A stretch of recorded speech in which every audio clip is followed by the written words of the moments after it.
കോഴിക്കോട് വടകരയിൽ നടുവേദനയ്ക്ക് ചികിത്സ തേടിയെത്തിയ യുവതിയെ പീഡിപ്പിച്ച കേസിൽ അക്യുപങ്ചർ തെറാപ്പിസ്റ്റ് അറസ്റ്റിൽ. പുതുപ്പണം സ്വദേശി അനിൽകുമാറാണ് അറസ്റ്റിലായത്. Electro homeopathy centre for wellness സെന്ററിലായിരുന്നു പീഡനം നടന്നത്. ലിനറ്റ് വർഗീസിനോട്. ലിനറ്റ്, വളരെ ഞെട്ടിപ്പിക്കുന്ന ഒരു വാർത്തയാണ് പുറത്തു വരുന്നത്.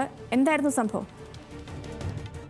സേതുലക്ഷ്മി, കഴിഞ്ഞ ദിവസമാണ് കോഴിക്കോട് വടകരയിൽ നടുവേദനയ്ക്ക് ചികിത്സയ്ക്കായി എത്തിയ യുവതിയെ പീഡിപ്പിച്ചതായി അതായത് വടകര പോലീസിൽ പരാതി നൽകിയത്.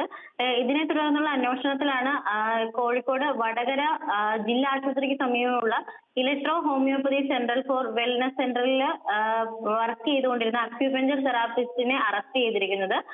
വടകര പുത്തുവണം സ്വദേശി അനിൽകുമാറിനെയാണ് ഈ ഒരു യുവതിയുടെ പരാതിയിന്മേൽ വടകര പോലീസ് അറസ്റ്റ് ചെയ്തിരിക്കുന്നത്.